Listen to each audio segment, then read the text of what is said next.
Continuando nosso módulo 2, a gente tinha parado no exercício de aula que a seguinte pergunta era feita: como posso deixar uma peça mais leve na impressão 3D?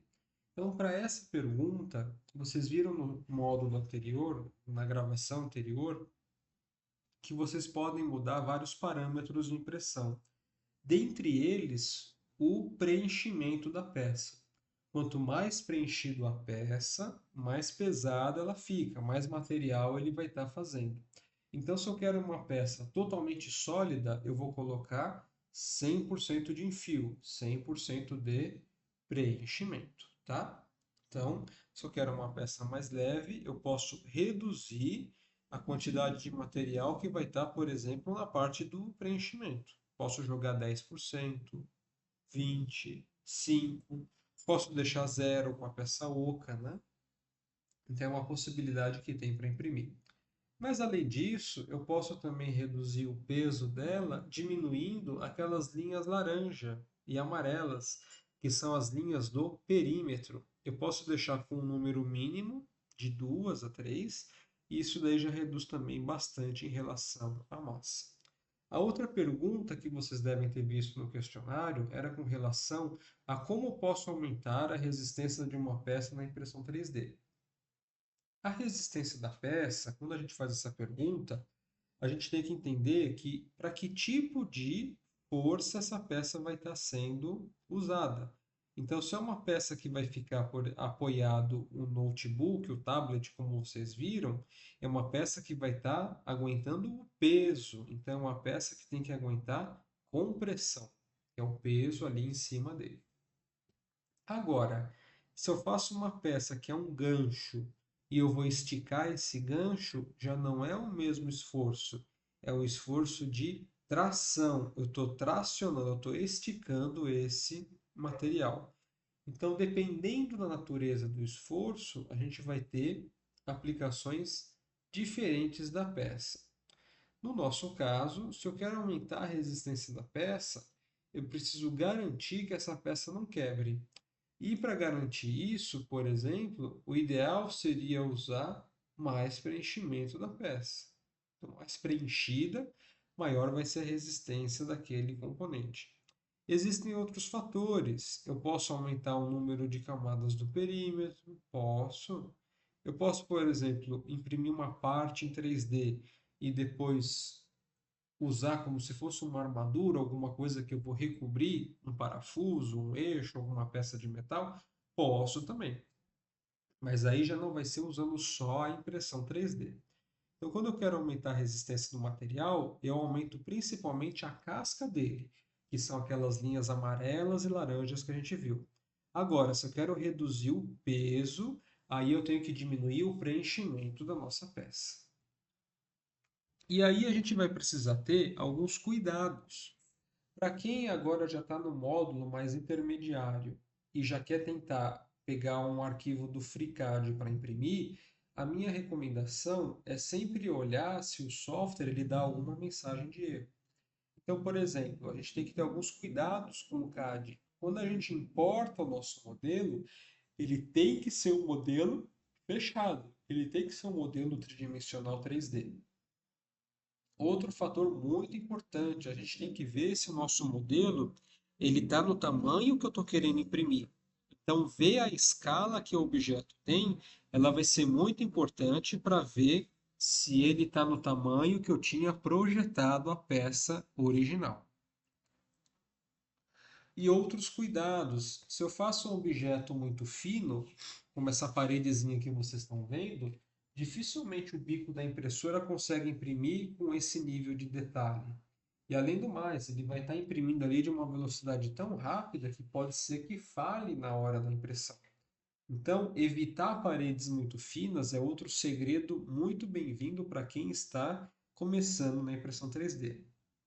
Agora, se não tem jeito, eu quero fazer um objeto com paredes finas, o que eu posso fazer? Ao invés de imprimir esse objeto em pé, eu posso imprimir ele deitado.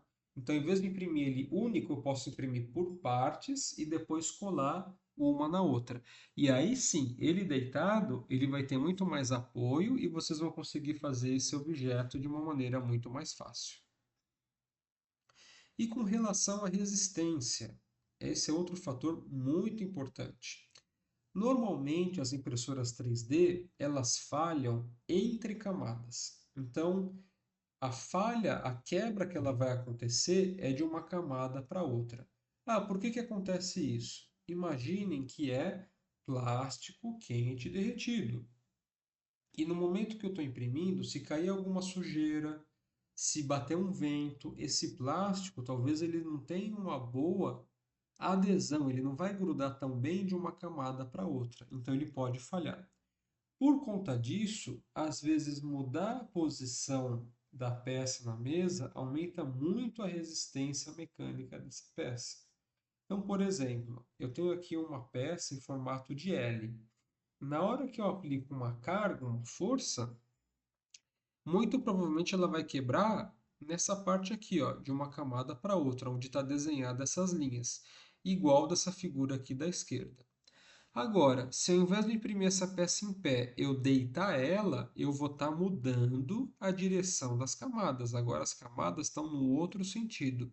E nesse caso, ele vai aguentar muito mais esforço, porque você aumentou a área que gruda uma camada na outra. Esse exemplo a gente vai ver ele na aula prática. Mas vocês já entendam que se eu quiser também aumentar a resistência da peça, o que eu preciso fazer é mudar muitas vezes o posicionamento dela na mesa, que vai nos garantir uma resistência muito maior. Outros cuidados, né? Partes móveis ou encaixes. Não adianta você fazer uma peça que tem que encaixar na outra e não tiver uma folga. Tem que ter uma distância de uma a outra para a peça poder correr e encaixar. Então, o cuidado com essas áreas ela é muito importante por conta disso. Principalmente quando vocês estiverem fazendo projetos que vão fazer roscas, parafusos, porcas, componentes mecânicos. E um último ponto é principalmente exportar o arquivo correto. Então, sempre está trabalhando com um tipo de arquivo STL que os nossos fatiadores vão conseguir estar trabalhando, tá? E o último ponto que a gente tem desse módulo, ele é relacionado principalmente com os materiais que a gente vai usar na impressão de filamento. A impressão de filamento, às vezes vocês vão achar na internet, em livros, com a sigla FDM. É a sigla que recebe em inglês para todo o processo que derrete o filamento pelo bico e vai também fazendo camada a camada. A gente tem vários tipos de plásticos em formas de fio, que vão se chamar de filamento. E aqui no Brasil é muito comum a gente ter dois diâmetros de trabalho, o de 1,75 milímetros e o outro de 3 milímetros. A nossa impressora que vocês vão ver na aula presencial, ela vai trabalhar com filamento de 1,75 milímetros, então é um filamento bem fino. O primeiro material que a gente trabalha é o PLA, que é um polímero que não é feito de recurso de petróleo, ele é feito através de uma fermentação de bactérias. Então, o resíduo que uma indústria da cana gera, por exemplo, o bagaço, a fibra, tem um pouco de açúcar. Ele joga uma bactéria que vai consumir, essa bactéria consumindo, ele joga para fora, ele dejeta um plástico, que é o PLA. Esse plástico é tratado em reações químicas e aí a gente consegue fazer um filamento. Ele é um material excelente para quem está começando, principalmente com impressora aberta, e ele vai ser muito bom por conta da precisão. Então, ele é um material muito mais preciso.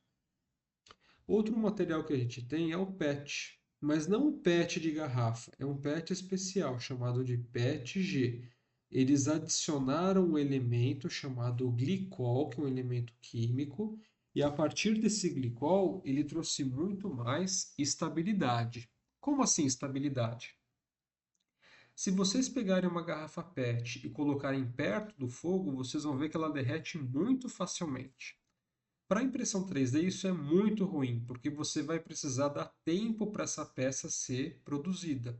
Então, quando você coloca esse elemento aí, o G, que é o glicol, você vai dar mais tempo para esse plástico derreter sem se deformar tanto. Por isso que é um material especial e também mais caro. Esse material ele vai ter uma resistência muito maior do que o PLA, por exemplo. Só que ao mesmo tempo que ele é mais resistente, ele é mais difícil de trabalhar. Ele precisa de um pouco mais de temperatura, e aí você tem que tomar um pouco mais de cuidado com a máquina. O filamento que a gente começa trabalhando é o próprio PLA.